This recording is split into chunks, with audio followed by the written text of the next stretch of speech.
Hi guys, this is Lex here from Booredatwork.com, and today we're going to be doing a video on the just released 4.4.2 Jelly Bean update for the LG G2 on T-Mobile. Now the update is not, you're not able to access the update via the OTA on your phone through T-Mobile.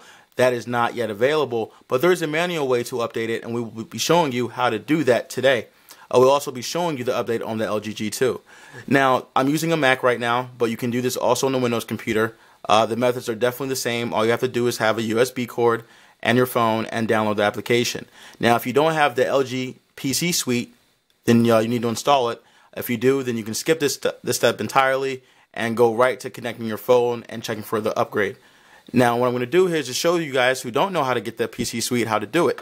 So we're going to go to support, and we're going to go to downloads. Mobile, cell phones. Let me zoom in a little bit for you guys, just in case you can't see. You're going to go down to your carrier. Now this is for the T-Mobile LG G2, so we're going to be doing T-Mobile phones. And you're going to go down to your model. Now the model for the G2 is D801. So you're going to click that, and a picture of the G2 comes up. You're going to click OK. Alright, pop up here, no thank you. Now you're going to go down to manual and download on this screen. And if you see here, you see OSP and you see PC syncing. You're going to click the PC syncing. See if I can get rid of all those lines there for you. It's a little bit better. And you're going to download the PC. Now it gives you two options. You get Windows or you get Mac. I have a Mac, so I already downloaded it for you. And what we're going to do is we're going to skip the whole downloading process and just open up the PC suite from the jump. Okay, so now that we're back, if you have downloaded the LG PC suite for either your Mac or Windows computer, you're just going to open up that application and you'll be shown pretty much anything you have on your computer already, whether it be your music from iTunes, since I'm using a Mac, iPhoto, your memos, your notebooks. You actually have to get your phone to actually be recognized by LG PC suite. So you're actually going to connect the USB cord and your phone together. Now, before you actually do this, preferably you would want to use the cord that came with the phone. It definitely makes the process more seamless and more accustomed to not having any problems during the process. So you're going to connect your USB cord, and this pop-up might show up on your computer. Just cancel that out. Your phone is now connecting,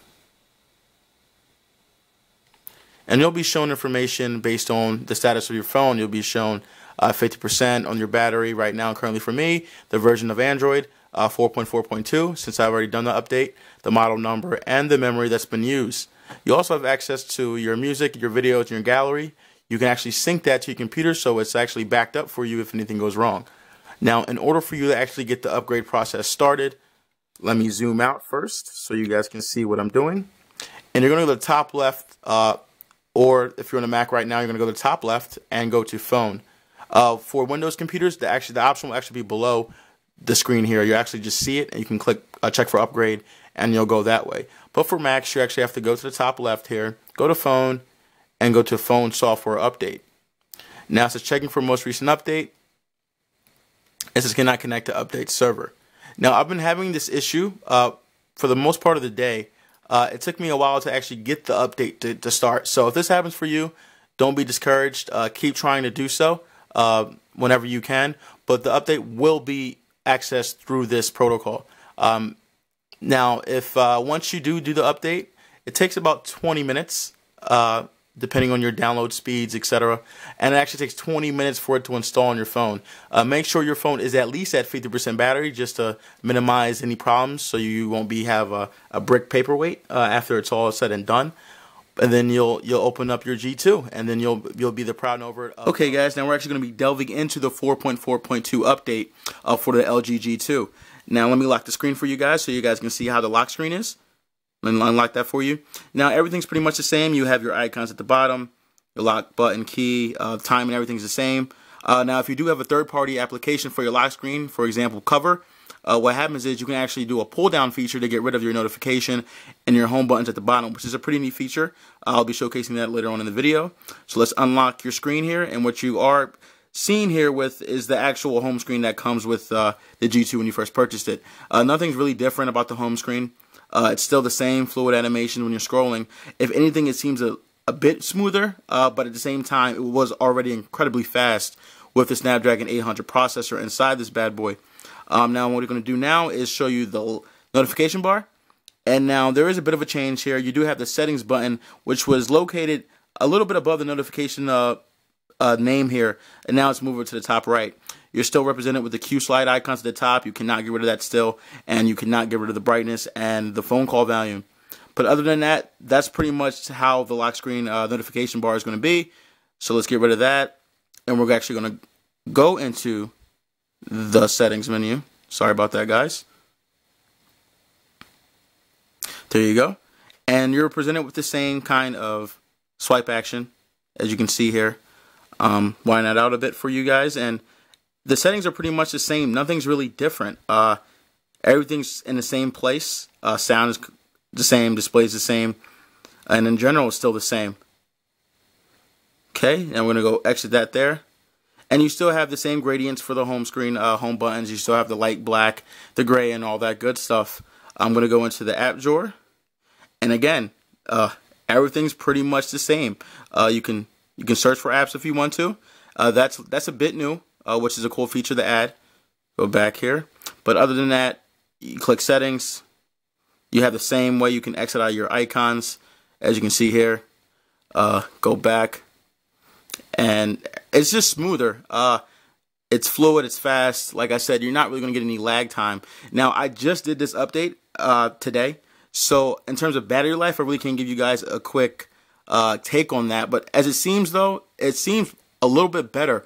I was using the phone after the update for about an hour or so, and battery drain was very minimum at all. I was using YouTube, I was using Netflix, and it took quite a while for the battery to drain. So that's definitely a good sign running the new kernel on 4.4.2. So now we're going to go to Google now. And as you can see here, it's really much the same. If anything, scrolling is definitely something that's much better with the update. I'm going to go to Chrome here, and we're going to go to Booredatwork.com just to showcase how the scrolling is, etc., things like that. So let's do Bored at Work. There you go. At fast speeds, and like I said, scrolling is much smoother. It's really something you have to really see in firsthand to actually know how it's feeling. But overall, everything just feels nicer, snappier, etc. Let's go to the camera app. And again, everything's the same. Same placement, same everything. I'm going to go into the settings, and you still have your options for voice shutter brightness, etc. Your modes, you have the same thing there as well. So with the update, it really isn't anything that big. It's more about fine-tuning what's already there. Now, if there's anything else new that I see throughout the phone for the update, I definitely will update the video, guys. But in terms of just overall changes, it's very small. And it's definitely a welcome addition, though. Like I said, now you'll be able to access some of the new apps on the Play Store if they're on. Be sure to like the video, share, favorite. Like I said, this is Bored at Work, and thank you.